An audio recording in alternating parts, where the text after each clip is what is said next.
l'obéissance vaut mieux que le sacrifice. Amen. Justement, l'obéissance, qu'est-ce que c'est?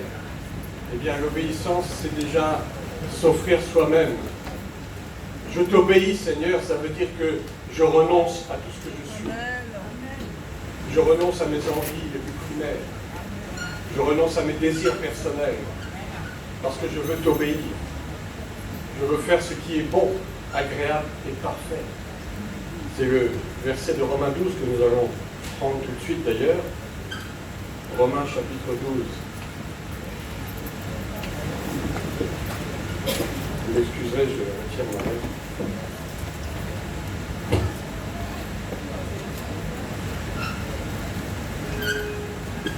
Sinon je risque de tomber en route. On se lève pour la parole de Dieu. Lis lentement, très lentement. À partir du verset 1 et 2. Alléluia. Nous lisons la parole de Dieu dans Romains 12 à partir de son verset 1. Je vous exhorte donc, frères, par les compassions de Dieu, à offrir vos corps comme un sacrifice vivant, saint, agréable à Dieu, ce qui sera de votre part un culte raisonnable. Ne vous conformez pas au siècle présent, mais soyez transformés par le renouvellement de l'intelligence, afin que vous discerniez quelle est la volonté de Dieu, ce qui est bon, agréable et parfait. Amen. Vous pouvez vous asseoir.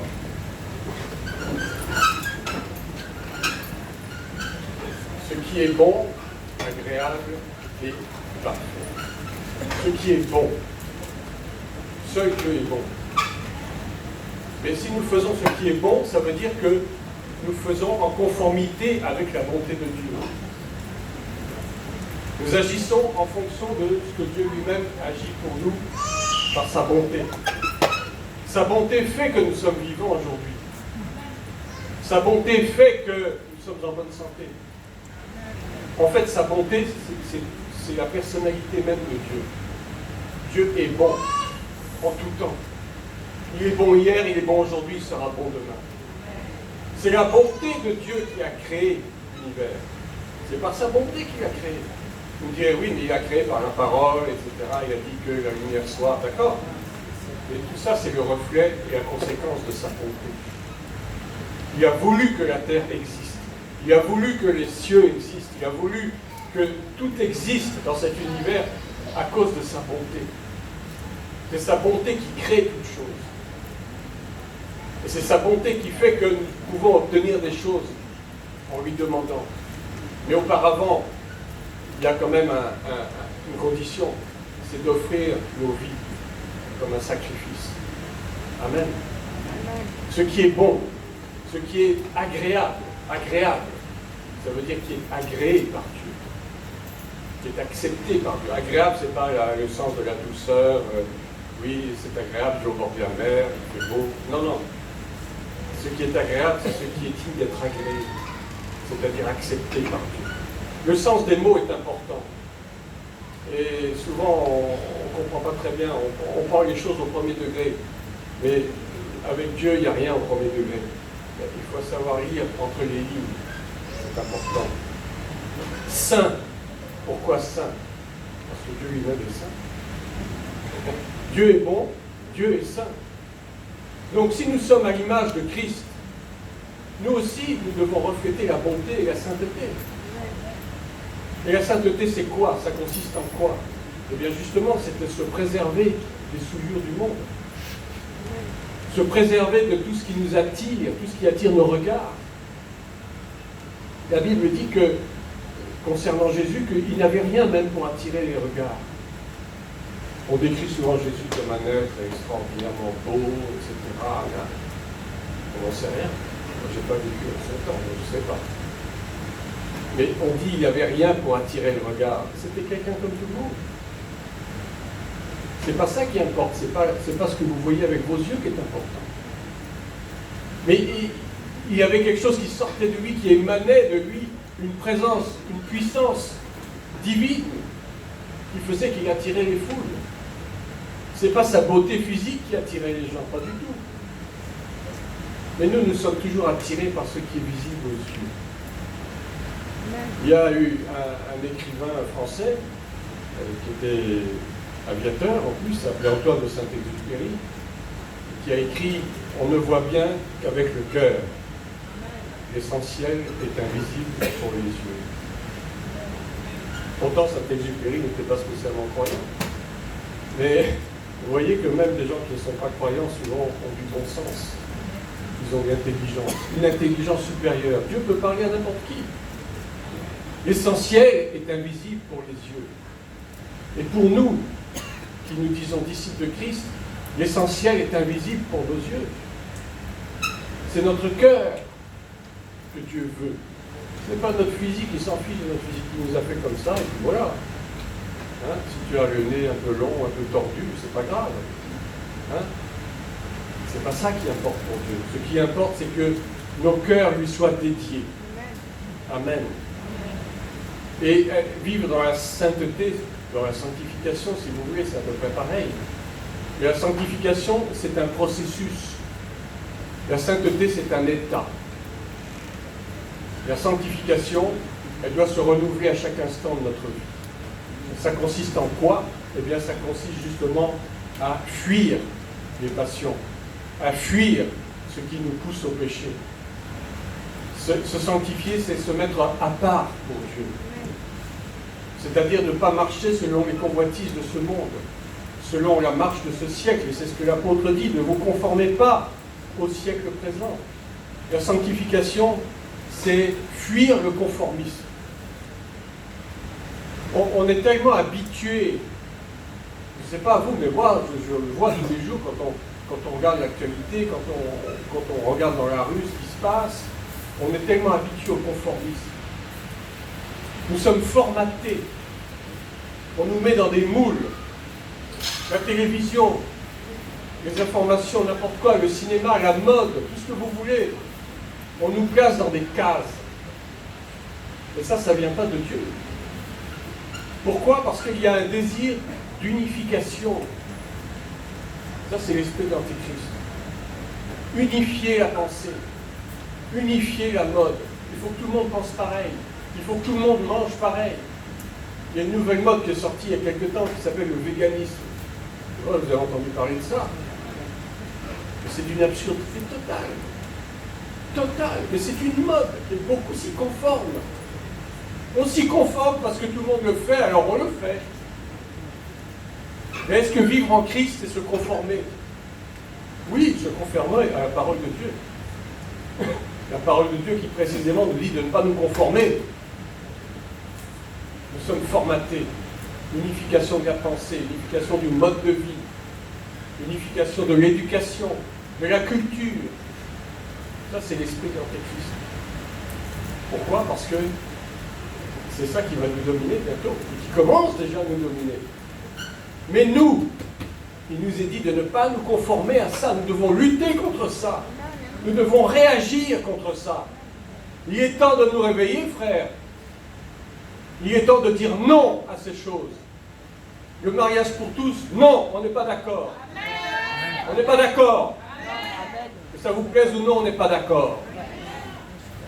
L'éducation sexuelle dans les écoles maternelles, non, je ne suis pas d'accord. Je ne veux pas qu'on éduque mes petits-enfants de cette façon-là. Et si ça doit avoir lieu, je les retire de l'école.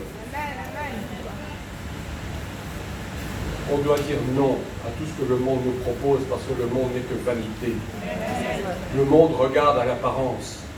Le monde veut nous mettre dans un moule, une énorme aquarium.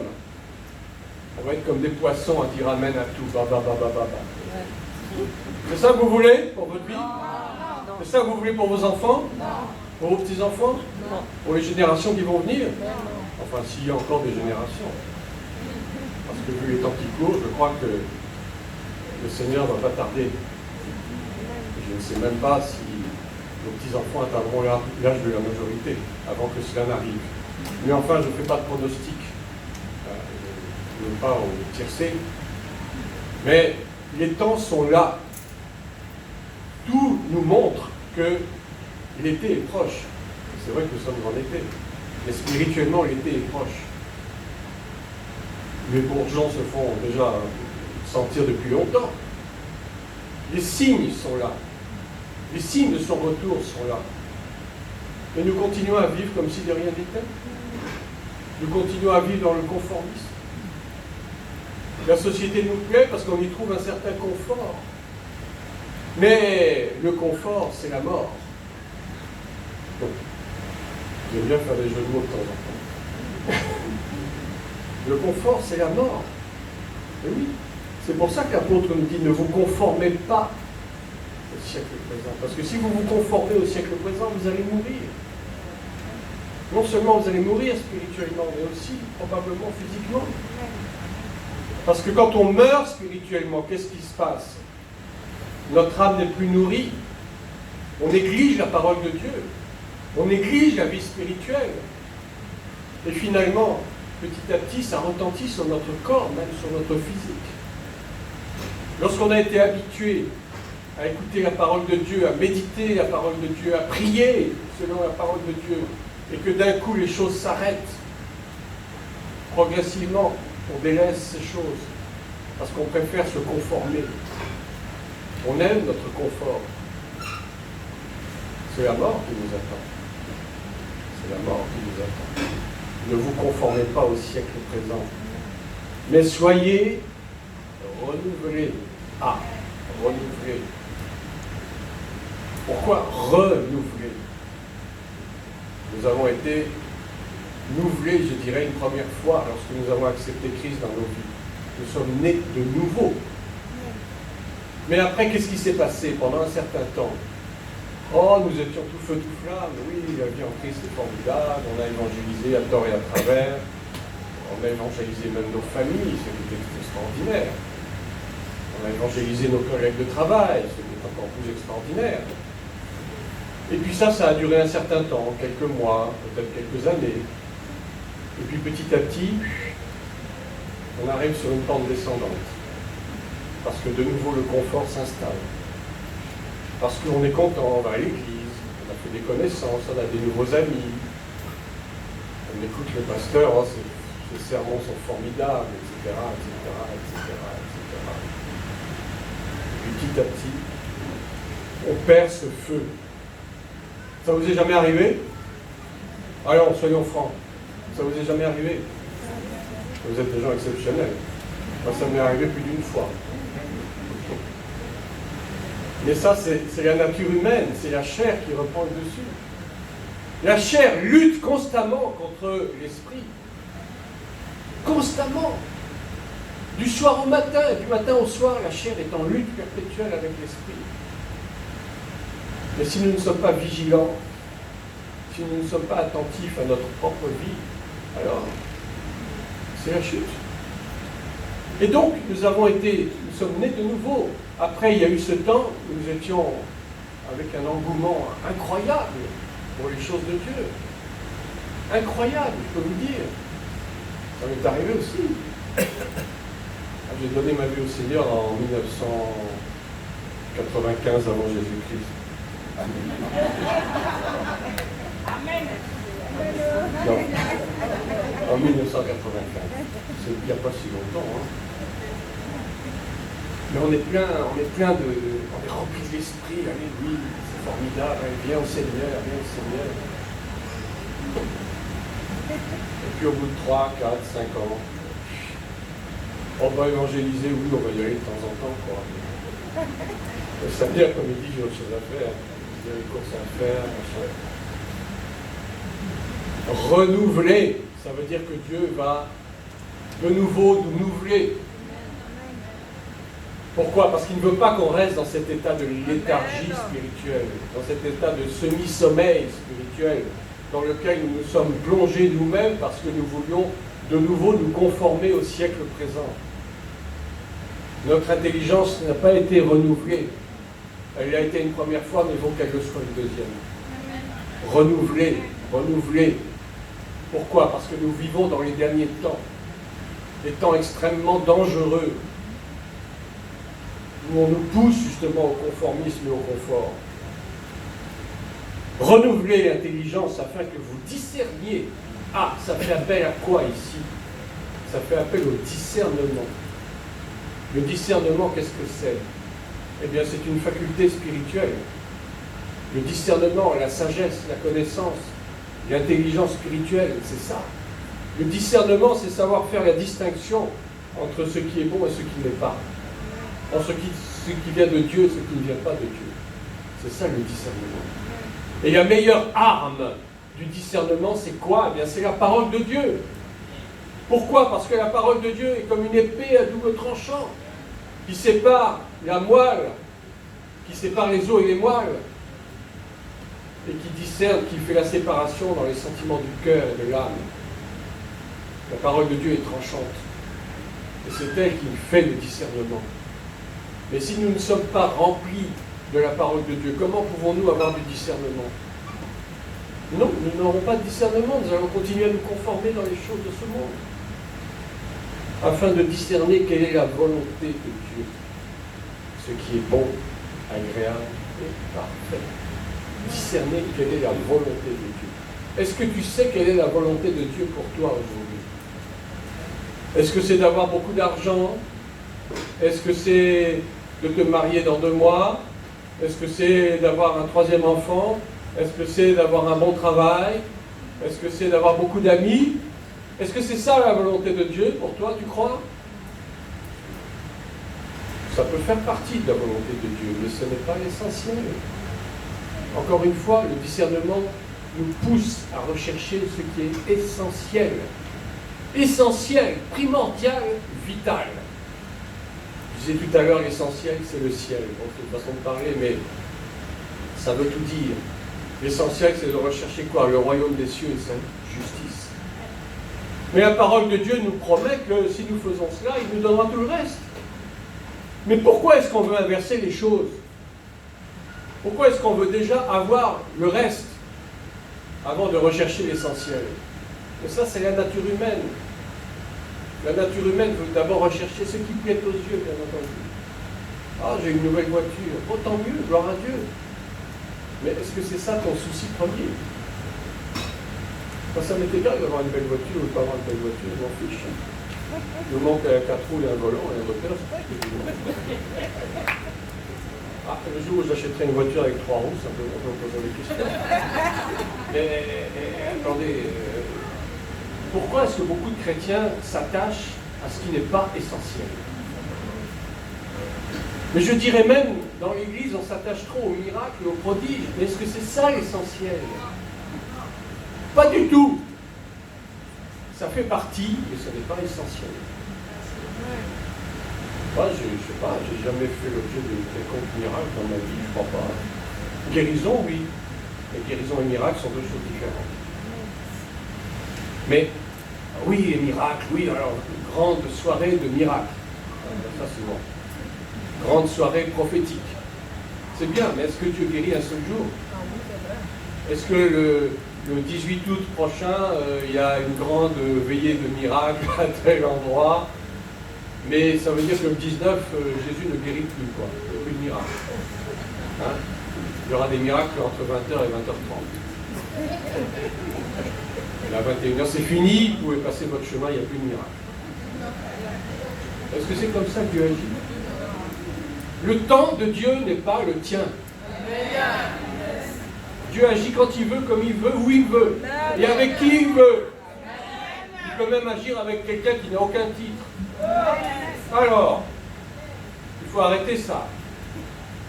Ah oui, le pasteur a prié pour moi, j'ai eu un miracle. Ah, la bonne affaire, tiens. Tandis que si quelqu'un d'autre avait prié pour toi, peut-être que le miracle n'aurait pas eu lieu.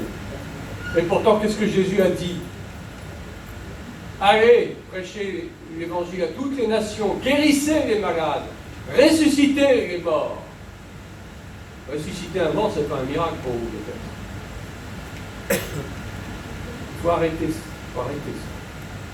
C'est de la distraction. Dieu guérit quand il veut.